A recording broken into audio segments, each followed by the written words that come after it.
से हैं। मैं ग्राफिक डिज़ाइनर, मेडिकल बिल्डर और पॉडकास्टर हूँ।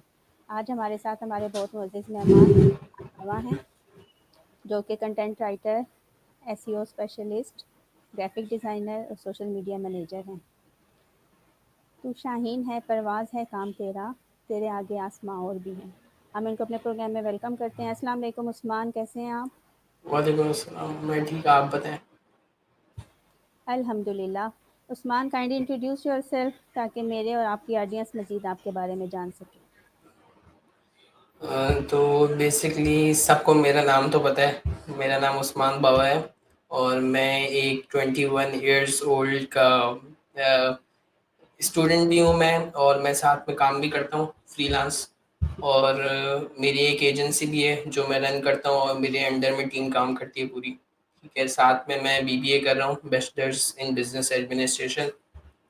तो मेरी जो प्रोफेशनल जर्नी है वो स्टार्ट हुई थी एसईओ कंटेंट राइटर से। ठीक है, मैं बचपन से है ना, मुझे कंटेंट राइटिंग का बहुत शौक था। कंटेंट राइटिंग का जुनून था मुझे। ठीक है, क्लास 6 से। तो फिर मैं कंटेंट लिखता रहता था, मैं रीडिंग करता था, रीडिंग करते करते मैं साथ में डिक्शनरी रखता था, नॉवेल्स पढ़ता था, और फिर साथ में मैं जो डिफ़िकल्ट वर्ड्स होते थे वो अपनी डिक्शनरी से उनके मीनिंग्स निकाल कर अपने पास नोट कर लेता था। और फिर है ना, मैं उस पे कंटेंट लिखता था और वो वर्ड्स यूज़ करके कंटेंट लिखता था। और फिर जब मैंने इंटर किया, इंटर करने के बाद मैंने सोचा कि काम के साथ-साथ पढ़ाई करूँ मैं। तो फिर मैंने एसईओ का कोर्स किया। एसईओ का कोर्स करने के बाद मैंने इतने मुझे इंटरेस्ट नहीं था एसईओ में, जितना मुझे कंटेंट में था। तो फिर मैंने एसईओ कंटेंट राइटिंग के बारे में पढ़ा, और फिर एसईओ कंटेंट राइटिंग मैंने अपना प्रोफ़ेशन स्टार्ट किया। ठीक है, फिर है ना, मैंने साथ में पढ़ाई के साथ-साथ मैंने जॉब स्टार्ट की एक्सपीरियंस के लिए। मैंने जॉब्स की। पहली मेरी जॉब की सैलरी थी आई थिंक 30,000 रुपीज़ पे मेरी बढ़ी, फिर दूसरी जॉब, तीसरी जॉब, फिर उसके साथ बाद मैंने जॉब छोड़ दी और मैंने अपना फ्रीलांस शुरू कर दिया, मैंने अपनी एजेंसी शुरू कर दी। और अब मैं एजेंसी भी रन करता हूँ, मेरी टीम मेरे अंडर में काम करती है और मैं उनको हैंडल करता हूँ। तो बेसिकली मैं अपनी जर्नी में पहले मैंने एसईओ कंटेंट किया, फिर मैंने अपनी स्किल्स को और बढ़ाने के लिए मैंने ग्राफिक डिज़ाइनिंग भी की, लिंक्डइन पे भी मैं काम करता हूँ, सब कुछ करता हूँ। तो ये थोड़ी मेरी क्या बोलते हैं, प्रोफेशनल जर्नी के बारे में थोड़ा मैंने बताया आपको। जी उस्मान, हाँ, क्योंकि ये सारी चीज़ें रिलेट करती हैं ना। हम अगर कंटेंट राइटर हैं तो हमें तभी एसईओ चाहिए। ज़ाहिर एसईओ जी, करेंगे तो हम रीच और रीड बढ़ा सकेंगे। इतने शॉर्ट टाइम में और इतनी जी, कम उम्र में आपने ये सब कर लिया। और आज हम पाकिस्तानी फ्रस्ट्रेशन और स्ट्रेस का और एंजाइटी का शिकार हैं कि हमारे फाइनेंशियल क्राइसिस बहुत हैं, महंगाई बहुत बढ़ गई है और एआई का दौर है।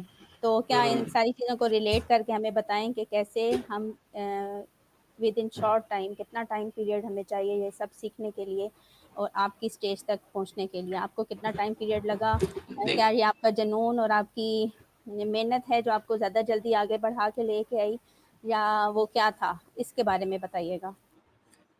देखें, पहले तो चीज़ है कि आपको किस चीज़ में इंटरेस्ट है आपका। ठीक है, आप सब चीज़ें नहीं कर सकते। ठीक है, जैसे फॉर एग्जांपल आप आपको इंटरेस्ट है कंटेंट में और आप कर रहे हो ग्राफिक डिज़ाइनिंग में, ठीक है, तो फिर वो आगे जाकर आपको मज़ा नहीं आएगा, आप छोड़ दोगे।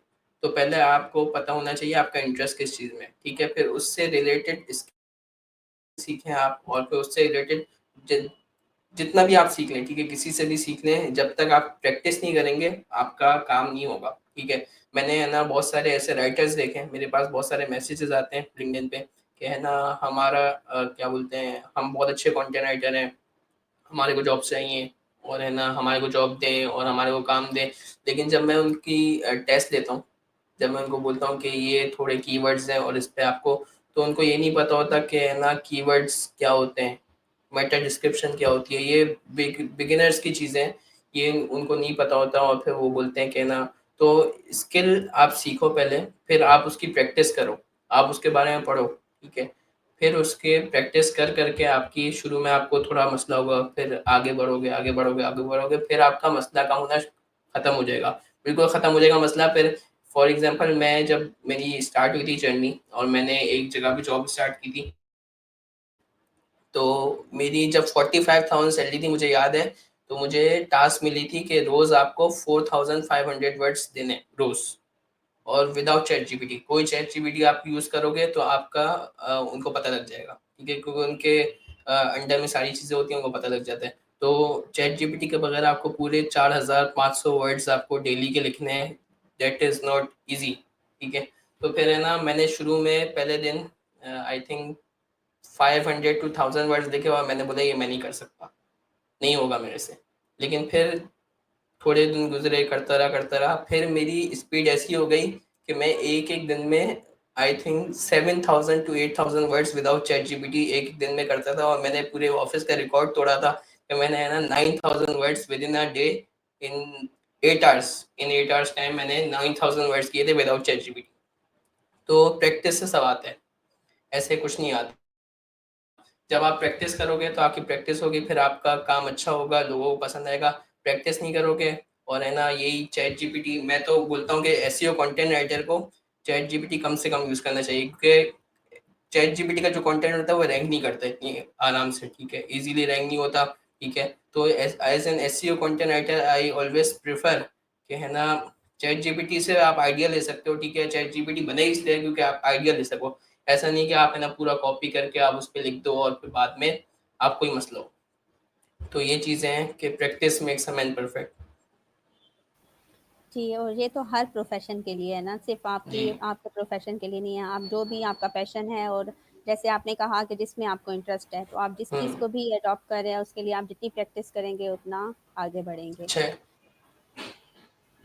और एआई के बारे में बताएँ कि कितना हेल्पफुल है भी या नहीं आपके ए कोडिंग आई में? अगर मैं as an SEO content writer बात करूँ तो एआई हेल्पफुल है for ideas, for generating ideas, क्योंकि है ना, आप गूगल से सर्च करते हो, आपको बहुत टाइम लग जाता है। आप एआई से आइडियाज़ ले लो, ठीक है, और फिर आइडियाज़ लेकर आप अपने वर्ड्स में, ओन वर्ड्स में लिखो। कभी भी एआई का कॉपी करोगे तो फिर आप आगे नहीं बढ़ सकते।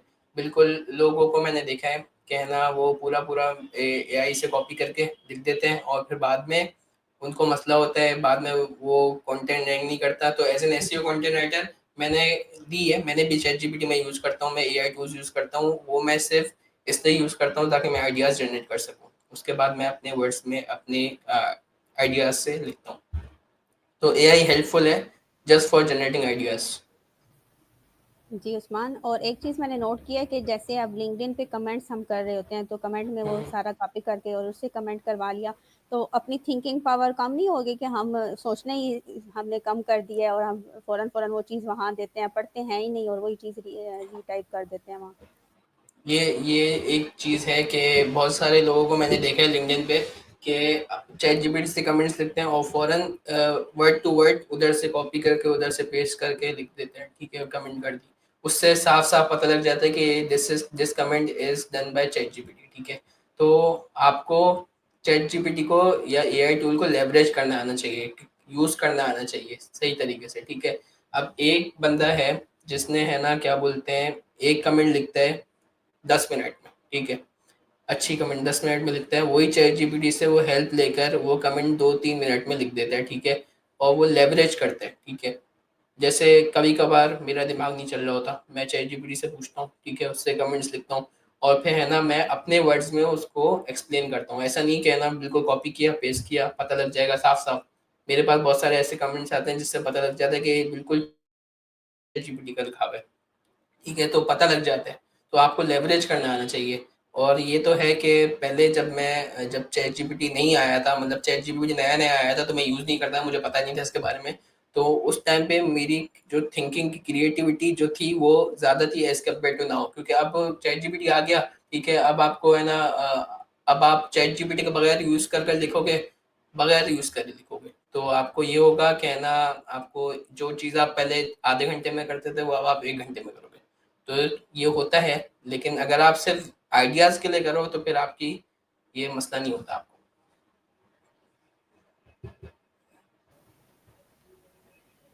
जी, Usman, in today's digital landscape, what are some key content creation skills Pakistani professionals should develop? देखें, कंटेंट क्रिएशन जो होती है ना, वो बहुत सारी चीज़ों की होती है, ठीक है। यूट्यूब कंटेंट क्रिएशन अलग होती है, ठीक है, वेबसाइट कंटेंट क्रिएशन अलग होती है, सोशल मीडिया कंटेंट क्रिएशन सब बहुत सारी कंटेंट, बहुत सारी टाइप्स हैं इसकी, ठीक है।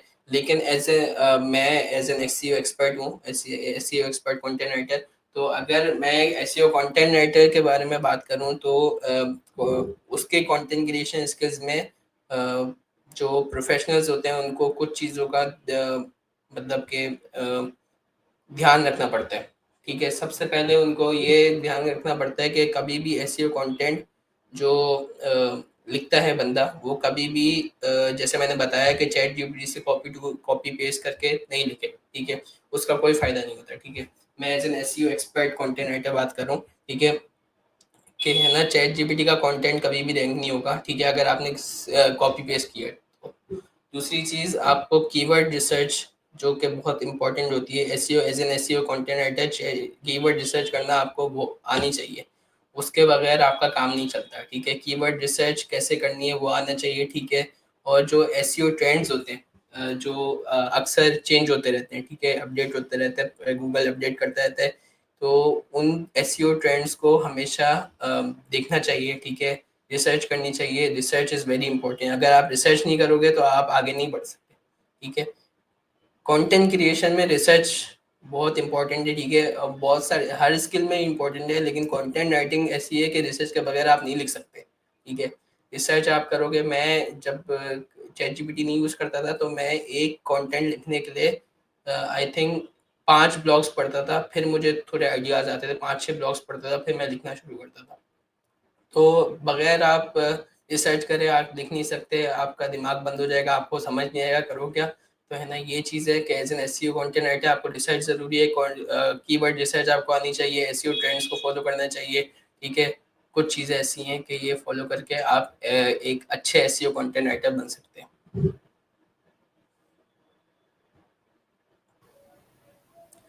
अच्छा, इस चीज़ में कि बहुत सारे जो बिज़नेसेस हैं वो स्ट्रगल करते हैं एसईओ में, ठीक है। तो कौन सी मिस्टेक्स करते हैं? सबसे पहली मिस्टेक पाकिस्तान में मैंने देखा है अक्सर कि पाकिस्तान में एसईओ का इतना वो जो बिज़नेसेस हैं उनको अपने पैसे बचाने होते हैं, सीधी साफ बात है, पैसे बचाने होते हैं अपने बिज़नेसेस में कि है ना हम है ना कम पैसा लगाएं और हमारे को मुनाफा चाहिए, हमें खरबपति करोड़पति खरबपति और बनते रहना है, ठीक है। तो उनको है ना कम पैसों में अपने आप को ऊपर लेकर जाना होता है, जैसे जो कि नहीं होता, ठीक है। तो मिस्टेक्स ये करते हैं, पहली तो है ना एसईओ करते ही नहीं अपनी वेबसाइट पे। दूसरी चीज़, अगर करते भी हैं तो सही से नहीं करते, ठीक है। जैसे कि कंटेंट आपका जा रहा है चैट जीपीटी से, ठीक है। जब चैट जीपीटी से कंटेंट जाएगा तो वो रैंक नहीं करेगा, एसईओ का कोई फ़ायदा नहीं है, ठीक है। कंटेंट एसईओ में कंटेंट बहुत इंपॉर्टेंट चीज़ होती है, ठीक है। कंटेंट के बगैर आप वेबसाइट को रैंक नहीं कर सकते, ठीक है। दूसरी चीज़, आपकी जो अंदर की वेबसाइट ऑन पेज ऑप्टिमाइजेशन होती है, ऑफ पेज ऑप्टिमाइजेशन होती है, वो अच्छी होनी चाहिए, ठीक है। वेबसाइट में कोई एरर नहीं होना चाहिए, जैसे वेबसाइट स्लो होती है उससे भी एसईओ का में फ़र्क पड़ता है, ठीक है। दूसरी चीज़ ये होती है कि है ना मेटा डिस्क्रिप्शंस, मेटा टाइटल और कीवर्ड्स, ये आपको सही से, अगर आपके कीवर्ड्स ज़्यादा हो गए वेबसाइट में तब भी आपको मसला, अगर आपके कीवर्ड्स कम भी तब भी मसला। तो आपको पता होना चाहिए कीवर्ड्स कितने यूज़ करने हैं, आपको पता होना चाहिए क्या मिस्टेक्स हैं, क्या मिस्टेक्स सही करनी है वेबसाइट में, तो फिर उससे रिजल्ट आपका जनरेट होना शुरू होता है। अगर ये मिस्टेक्स आप करते रहेंगे तो कभी भी आपको रैंकिंग में पॉजिटिव रिजल्ट नहीं आएगा।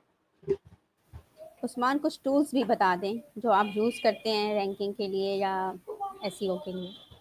देखें, टूल्स कीवर्ड रिसर्च के लिए मैं टूल यूज़ करता हूँ जो कि बहुत फेमस है, एक टूल सैमरश, ठीक है। सैमरश मैं हमेशा इसे यूज़ करता हूँ, ठीक है। और भी बहुत सारे हैं लेकिन मैं कीवर्ड रिसर्च के लिए सैमरश यूज़ करता हूँ। और बाकी कंटेंट के लिए मैं ज़्यादातर आइडियाज़ जो जनरेट करता हूँ गूगल से ही करता हूँ, ठीक है।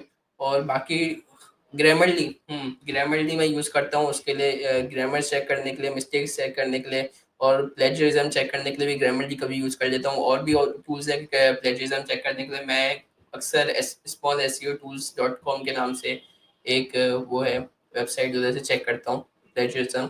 और भी बहुत सारे टूल्स हैं चेक करने के लिए। तो जी, मैं प्लेजरिज्म चेक करने के लिए ज़रूरत पड़ती है ग्रामरली से, ग्रामर चेक करने के लिए ज़रूरत पड़ती है, कीवर्ड रिसर्च के लिए सेमरश यूज़ करना पड़ता है। तो ये कुछ चीज़ें टूल्स।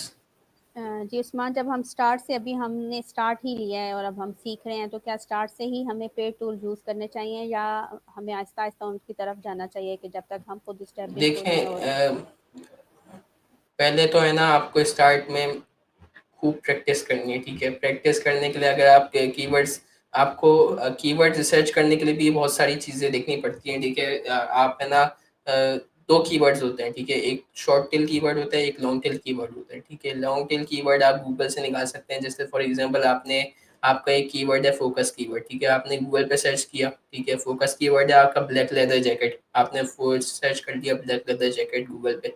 आप नीचे जाएँगे तो आपके पास मोस्ट रेलेवेंट क्वेश्चन या मोस्ट आस्क्ड क्वेश्चन जैसा कुछ एक ऑप्शन आता है, ठीक है? उसके अंदर नीचे क्वेश्चंस होते हैं, ठीक है? वो क्वेश्चंस वो होते हैं जो लोग इससे रिलेटेड ज़्यादातर क्वेश्चंस जो पूछ रहे होते हैं, वो क्वेश्चंस होते हैं, वो आप अपने कंटेंट में यूज़ करेंगे तो वो भी एक लॉन्ग टेल कीवर्ड बन जाता है, ठीक है?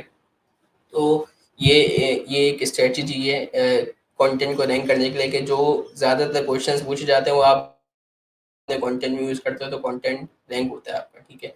दूसरा फिर और नीचे जाओगे तो और थोड़े ऑप्शन दे रहा होता है कि है ना black leather jackets Pakistan, black leather jackets America, black leather ये भी लॉन्ग टेल कीवर्ड्स में काउंट होते हैं, ठीक है। तो इधर से आप कीवर्ड्स निकाल कर लॉन्ग टेल कीवर्ड्स यूज़ कर सकते हैं और कीवर्ड्स यूज़ करने का भी मैंने जैसे बताया कि बहुत ज़्यादा यूज़ नहीं करने, ठीक है। आप है ना कीवर्ड्स एक कंटेंट में 1 टू 2% की वो होती है कि आप एक कंटेंट में यूज़ कर सकते हैं। जैसे फॉर एग्जांपल आप ब्लॉग लिख रहे हैं 1000 वर्ड्स का, ठीक है? 1000 वर्ड्स में 1 टू 2% मतलब 10 से 20 कीवर्ड्स, ठीक है? इसके 20 में आप यूज़ कर सकते हैं। बहुत ज़्यादा करेंगे तो फिर है ना वो रैंक होने में मसला होगा आपको। तो ये मैंने एक बताया कि लॉन्ग टेल कीवर्ड्स ढूँढने का ये तरीका है और शॉर्ट टेल कीवर्ड्स तो मेरे ख़्याल से मैं सेमरस से ही निकालता हूँ शुरू से ही मैं पेड टूल से ही निकालता हूँ और पेड टूल आजकल पाकिस्तान में मतलब कम पैसों में मिल जाते हैं, जो शेयर होते हैं, तो वो ईज़िली मिल जाते हैं कम पैसों में। तो पेड टूल्स ज़्यादा अच्छे होते हैं as compared to free tools. जी उस्मान। अच्छा अ, लिंक्डइन लिंक्डइन के बारे में अगर हम बात करें तो लिंक्डइन एक ऐसी प्लेटफॉर्म है जो अगर मैं 2 साल पहले की बात करूं तो मुझे लगता था कि लिंक्डइन जो चीज़ है वो फालतू चीज़ है, ठीक है? उस पर कोई काम की चीज़ नहीं है, कुछ नहीं होता, ठीक है? लोग बोलते थे मुझे कि मैंने लोगों से ही सुना था कि है ना लिंक्डइन पे आने का कोई फ़ायदा नहीं है, ठीक है? लिंक्डइन से इतना कोई बस जॉब्स मिल जाती हैं, ठीक है? वो भी इतनी अच्छी जॉब्स नहीं मिलती। तो फिर जब मैंने लिंक्डइन पे आया और मैंने देखा लोगों को और मैंने फिर सीखा जो क्रिएटर्स हैं वो बिग क्रिएटर्स हैं, ठीक है? लिंक्डइन के उनसे सीखा, उनकी पोस्टें देखी और फिर मैंने लिंक्डइन पे काम स्टार्ट किया तो फिर जो रिजल्ट मिला वो जैसे लोग बोलते थे बिल्कुल उलट, ठीक है? रिजल्ट जो मिला बहुत अच्छा मिला, पॉजिटिव रिजल्ट मिला और इवन टुडे अगर मैं बैठा होता हूँ तो मेरे को बहुत सारी कंपनी से ऑफर्स आती हैं। मैं बताऊँगा नहीं कितने की आती है लेकिन आती हैं ऑफ़र्स अच्छी, बहुत अच्छी, ठीक है? कि है ना आप हमारे पास जॉइन करें ऑन साइट, ठीक है? ऑन साइट काम करें आप हमारे पास ऐसे कंटेंट राइटिंग करें और आपको हम इतनी पैकेज देंगे, इतना पैकेज देंगे लेकिन मैं अब ऑन साइट काम नहीं करता, मैं फ्रीलांस करता हूँ। तो अगर आप लिंक्डइन को आपको यूज़ करना आ जाए सही से, तो फिर आपको फिर जो रिज़ल्ट मिलता है वो फिर आपको अपवर्क, फाइवर उसमें पैसे लगाने पड़ते हैं, ठीक है? उसपे टाइम ज़्यादा लगता है, उसपे कॉम्पिटिशन ज़्यादा है, ठीक है? मैं अपवर्क पे भी काम करता हूँ, मुझे पता है कॉम्पिटिशन बहुत होता है, लेकिन लिंक्डइन पे आपकी मेहनत लगती है, ठीक है? सही मेहनत लगती है आपका लेकिन अगर आपने मेहनत कर ली, तो आपको फिर जो रिज़ल्ट मिलेगा वो बहुत अच्छा रिज़ल्ट होता है। तो ये लिंक्डइन आपको यूज़ करना आना चाहिए सही से। अगर आपने सही से यूज़ कर लिया, ऑप्टिमाइज़ कर लिया, लिंक्डइन प्रोफाइल अपनी ऑप्टिमाइज़ करी, ठीक है? आपने कंटेंट जो आपकी ऑडियंस है, उससे रिलेटेड कंटेंट लिखा जो उनको पसंद है, तो फिर आपको पॉज़िटिव रिज़ल्ट मिलना शुरू होगा, नज़र आएगा आपको, ठीक है? अब कंटेंट भी ऐसा नहीं कि ना आप सुबह उठे, आपने बोला आज इस पे कंटेंट लिखता हूँ और आपने लिख दिया, खत्म, ठीक है? इससे आपको रिज़ल्ट नहीं मिलेगा, आपको पूरा कंटेंट प्लान करना पड़ता है। मैं पूरे मंथ का कंटेंट प्लान करता हूँ। और फिर है ना मैं पहले से लिखता हूँ, ठीक है? पूरा प्लान करने के बाद मैं करता हूँ, ऐसा नहीं कि मैं सुबह उठा मैंने बोला चलो यार आज इस पे कंटेंट लिखते हैं और इस पे लिख कर पोस्ट कर दें, ऐसे पोस्ट तो करना है। तो इससे रिज़ल्ट नहीं मिलता, आपको कंटेंट पोस्ट प्लान करना पड़ता है, आपको ऑप्टिमाइज़ अपनी हर थोड़े दिन पे अपनी प्रोफाइल ऑप्टिमाइज़ करनी पड़ती है, ठीक है? देखना पड़ता है क्या चीज़ें हैं, क्या चीज़ें नहीं है, तो उससे बहुत फ़र्क पड़ता है। पॉजिटिव वे अ, में। जी उस्मान, लिंक्डइन पोस्ट और आर्टिकल में से क्या चीज़ जल्दी रैंक करवाती है आपको?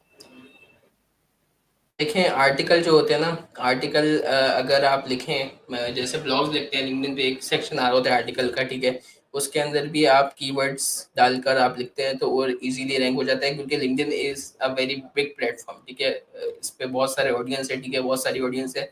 तो लिंक्डइन पे जो ब्लॉग पोस्ट होती है वो बहुत आसान होता है रैंक कराना, ठीक है, एज कम्पेयर टू अगर आप अपनी वेबसाइट बनाओ और फिर उस पर शुरू में कंटेंट डालो तो वो रैंक नहीं होता इतनी आराम से। लेकिन लिंक्डइन एक बहुत बड़ी प्लेटफॉर्म है, आप उस पर ब्लॉग पोस्ट डालोगे, ठीक है, अगर कीवर्ड रिसर्च आपकी अच्छी है, ठीक है, आपने सही से ब्लॉग लिखा है, जैसे एसईओ कंटेंट राइटर एक लिखता है, ठीक है, आपने लिख कर डाला तो आपका वो इजीली रैंक हो जाता है और आपकी प्रोफाइल भी रैंक हो जाती है। मेरी प्रोफाइल रैंक हुई भी है अभी, पता नहीं, मैंने 2-3 महीने पहले चेक किया था, तो best SEO content writer in Pakistan अगर लिखते हैं तो भी मेरी प्रोफाइल आ रही होती है, best SEO content writer in Karachi लिखते हैं तब भी मेरी प्रोफाइल आ रही होती है। तो वो मैंने कीवर्ड्स डालकर उसको रैंक किया हुआ है, ठीक है। अब नहीं पता क्योंकि मैंने बहुत टाइम पहले चेक किया था, तो अभी भी शायद आ रहा होगा।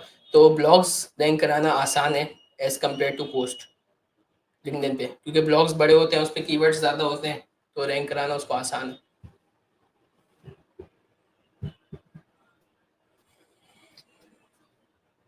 क्योंकि अनम्यूट नहीं हो।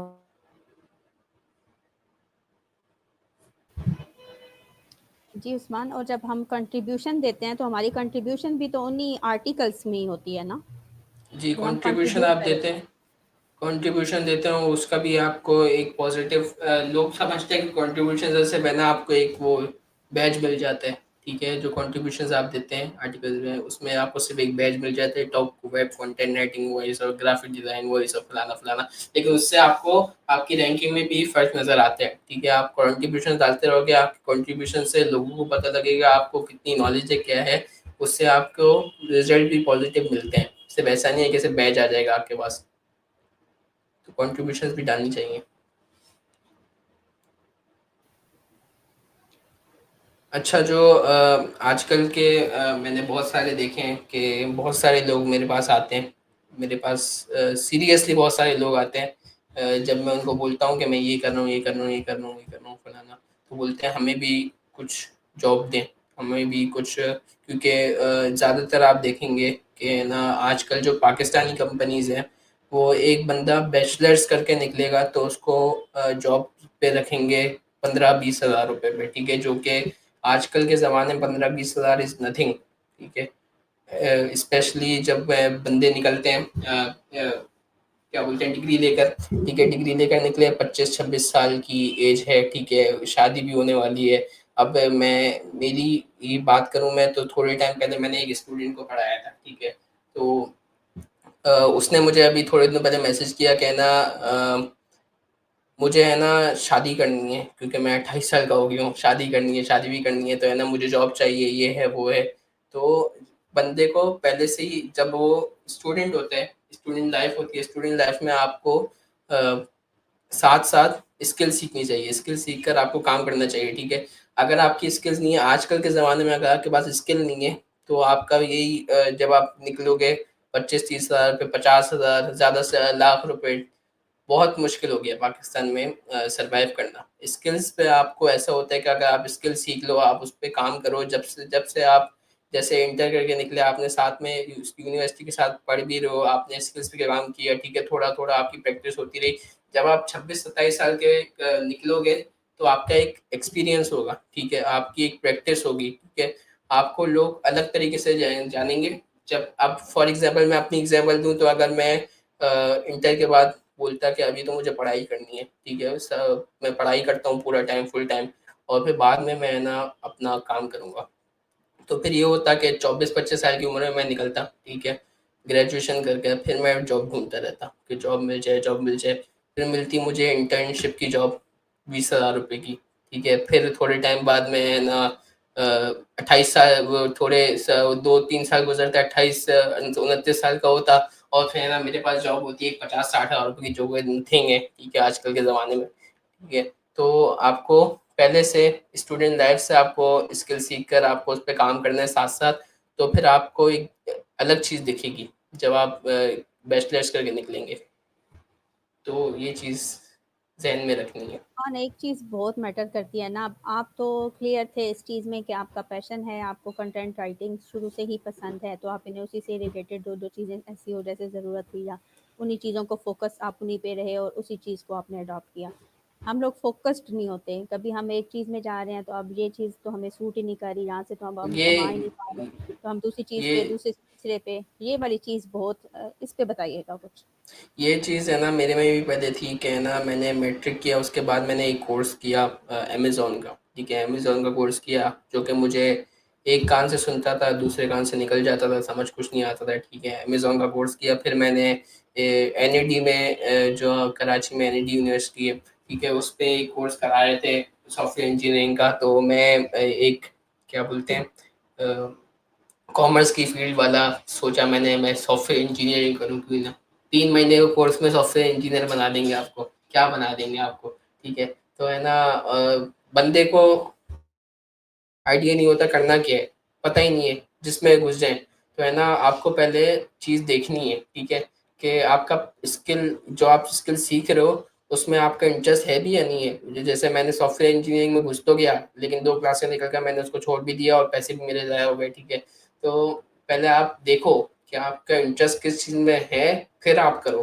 ऐसे नहीं कि आप है ना किसी भी चीज़ में घुस गए। पहले मैं अमेज़न में घुस गया, फिर मैं सॉफ्टवेयर इंजीनियरिंग में घुस गया, फिर मैं क्या बोलते हैं एसईओ में घुसा। एसईओ करने के बाद मुझे पता लगा कि एसईओ कंटेंट राइटिंग भी कोई चीज़ होती है, तो फिर मैंने उसमें अपना प्रोफेशन शुरू किया।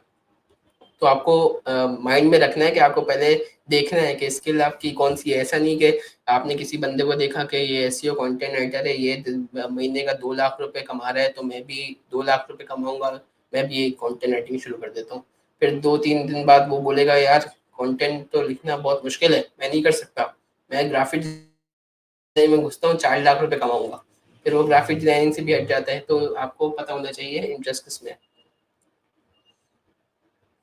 जी, अब उस्मान हमारे पास पैसे तो हैं नहीं सीखने के लिए, अब आप क्या रिकमेंड करेंगे हमारे स्टूडेंट्स को, वो कहाँ देखें कैसे देखें सीखें? इस पे मैं अभी बात करता हूँ कि है ना मैंने बहुत बहुत दफ़ा मुझे लोगों ने बोला है कि है ना क्या बोलते हैं आप सिखाएं सिखाएं सिखाएं सिखाएं। तो मैंने है ना पहले फ्री में सिखाया कुछ लोगों को, ठीक है? और मेरी लिंक्डइन पे भी वीडियो एक स्टूडेंट की कि मैंने कोर्स कराया था और उसको फर्स्ट मंथ में जॉब भी मिल गई, ठीक है? तो ये है कि अगर आप किसी के पास सीख रहे हो, ठीक है? तो आप देखो कि वो सिखा भी क्या रहे, ठीक है? मैंने जो एसईओ कोर्स किया था बहुत महंगा किया था, ठीक है? इतना महंगा किया था कि मुझे बाद में अफ़सोस हो रहा था कि क्यों करा मैंने। तो अ, ऐसा भी नहीं है कि आप किसी भी बंदे को आपने देखा, ऐड देखी और आप घुस गए कि चलो भाई ₹1000 में पढ़ा रहा है, पढ़ लेते हैं। कुछ ना कुछ तो सीखने को मिलेगा, वरना ₹1000 ज़ाया हो जाएँगे। कुछ नहीं, ₹1000 होते क्या हैं? तो है ना, आपको देखना भी है कि आपका टाइम भी लग रहा है ना, आपका पैसे तो लग रहे हैं, टाइम भी लग रहा है, तो टाइम आपका ज़ाया नहीं हो। आपको देखना चाहिए आप जो उससे सीख रहे हो उसका क्या पीछे उसने क्या पढ़ा हुआ है, क्या है। बहुत सारे लोग ऐसे हैं कि है ना 2 महीने आप उनको होंगे, जैसे एक फील्ड में वो आ जाएँगे कि मैं टीचर हूँ, सिखाऊँगा मैं। और फिर बोलते हैं 10,000, 15,000, 20,000। तो है ना, आपको देखना चाहिए, ठीक है? बहुत सारे कोर्सेज होते हैं, फ्री होते हैं, ठीक है? और बहुत सारे आप यूट्यूब पे सर्च करें तो आपको बहुत सारे कोर्सेज मिल जाते हैं, ठीक है? अगर बंदा सीखने वाला हो तो वो यूट्यूब से सीख लेता है। मेरा एक दोस्त है, वेबसाइट डेवलपर है वो, उसने कभी कोर्स नहीं किया, उसने यूट्यूब से सारा सीखा है, ठीक है? वो 17 इसका है, ठीक है? 17 नहीं, 18 साल का होगा, सॉरी 18 साल का होगा। अल्लाह माशाल्लाह माशाल्लाह माशाल्लाह। वो महीने का मेरे ख्याल से 2.5 से 3 लाख रुपए कमा रहा है, ठीक है? यूट्यूब से सीखा उसने फ्री में, ठीक है? तो अगर आपके पैशन होगा, आपको सीखना होगा तो आप सीख लेते हो, आप है ना कहीं से भी सीख लेते हो। और अगर आपको ये होगा कि है ना नहीं यार यूट्यूब से क्या समझ आएगा, यूट्यूब से मैं नहीं सीखता, तो है ना फिर वो एक आप कह सकते हैं एक्सक्यूज़ है आपका, ठीक है? हमारे स्किलफुल पाकिस्तान के लिए कोई मैसेज उस्मान? स्किलफुल पाकिस्तान के लिए यही मैसेज है कि आप स्पेशली फॉर स्टूडेंट्स ये मैसेज है कि है ना आप अपनी स्किल पे काम करें, ठीक है? आप क्या बोलते हैं, सोचते हैं लोग क्या है ना, डिग्री लेकर हम डिग्री में है ना, जैसे फॉर एग्जांपल सॉफ्टवेयर इंजीनियरिंग की डिग्री है, ठीक है, आपने 4 साल पढ़ा, आपने बोला कि अब है ना मैं सॉफ्टवेयर बन गया, अब मुझे तो है ना निकलूँगा और कंपनीज़ खड़ी भी होंगी हमारे पास, कि आओ हमारे पास 5 लाख, 6 लाख, 7 लाख देंगे आपको। ऐसा नहीं होता, ठीक है? तो आपको स्किल्स पे काम करना है साथ-साथ, पढ़ाई के साथ-साथ। ये एक मैं हमेशा एडवाइस देता हूँ। ये मेरे फादर ने मुझे एडवाइस दी थी जब मैं इंटर करके निकला था, तब मुझे भी ये बहुत है ना अजीब लगा कि है ना पढ़ाई भी करनी पड़ेगी, काम भी करना पड़ेगा, क्या मुझे फँसा रहे हैं।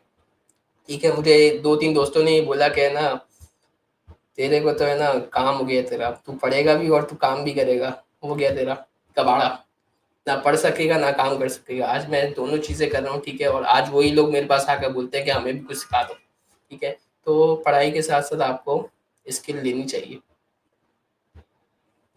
वरना आजकल के ज़माने में बिल्कुल गुजारा नहीं है, पाकिस्तान में स्पेशली। जी, और जिस स्ट्रेस और एंग्जायटी का हम शिकार हैं इस टाइम फाइनेंशियल क्राइसिस में हम जा रहे हैं, इसका यही हम्म, हल है कि हम स्किलफुल हों। रिव्यू मान स्किल को लीजिएगा, ऐसे प्रोग्राम्स होने चाहिए, नहीं होने चाहिए? आपको इस प्रोग्राम में आके कैसा लगा और कितना हेल्पफुल है ये ऐसे आपके होने लिए? चाहिए, ऐसे प्रोग्राम होने चाहिए जिसपे है ना आपको चीज़ों का पता लगे, ठीक है। ये जो क्वेश्चंस होते हैं, इससे पता लगता है एक बंदे की जर्नी के बारे में पता लगता है कि वो जिस चीज़ को आप करना चाह रहे हो वो उस चीज़ पे पहुंचा कैसे है। लोग सोचते हैं कि ये 2.5 लाख, 3 लाख, 4 लाख, 5 लाख रुपए कमा रहे हैं, इसके मजे हैं, लेकिन आप पीछे उसका बैकग्राउंड आपने ये देखा कि उसने किस मेहनत करके वो आगे बढ़े, ठीक है, उसने क्या क्या नहीं किया है, ठीक है, और फिर वो आगे बढ़े। तो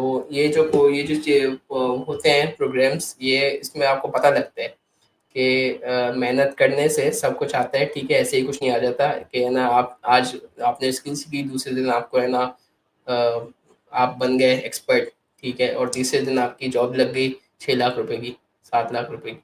ऐसे ये जो चीज़ें होती हैं, प्रोग्राम्स होते हैं, इसमें सीखने को मिलता है।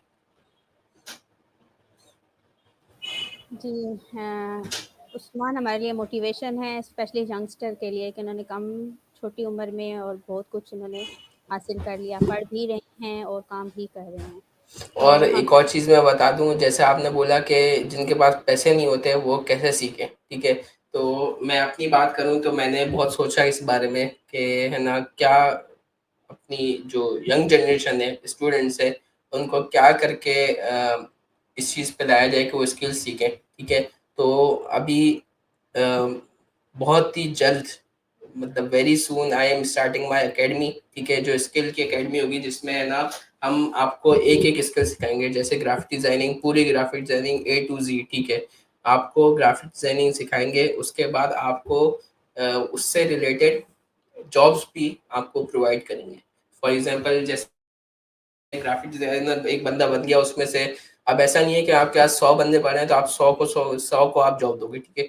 उनमें से आप निकालते हो कि आप किसका आपको दिख जाता है पढ़ाकर, कि आप किसका ज़्यादा इंटरेस्ट डेवलप हो रहा है, किसको ज़्यादा सीखने की वो है कि ना मैं ज़्यादा सीखूँ, मैं ज़्यादा आगे जाऊँ।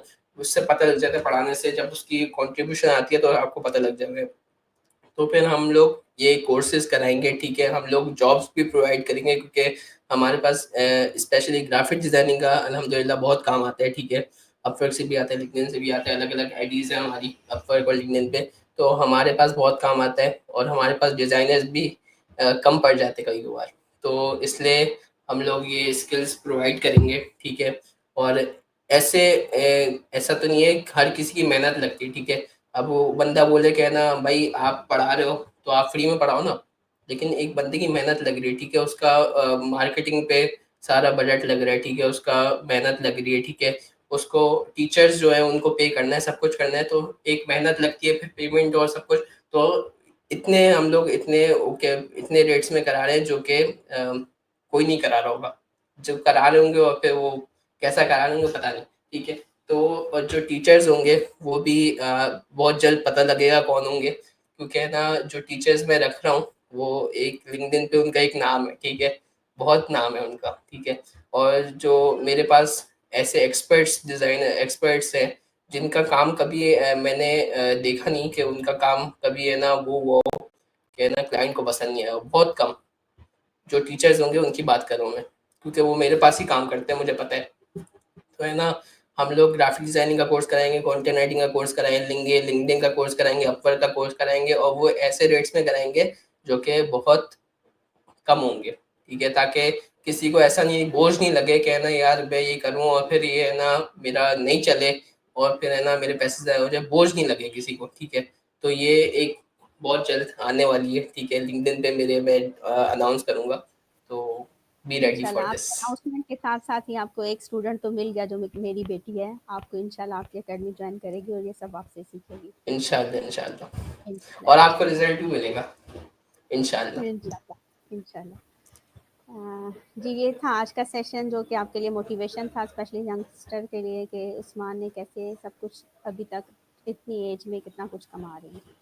बदल जाओ वक्त के साथ या फिर वक्त बदलना सीखो, मजबूरियों को मत कोसो, हर हाल में जीना सीखो। ये हमारे प्रोग्राम का ऐसे पैगाम ही। है। जी और मजबूरियों को कोसना छोड़ दें, कदम बढ़ाएं, हम सब आपके साथ हैं। Thank you so much. अल्लाह हाफ़िज़। अल्लाह हाफ़िज़। I hope you enjoyed it. Ji Usman.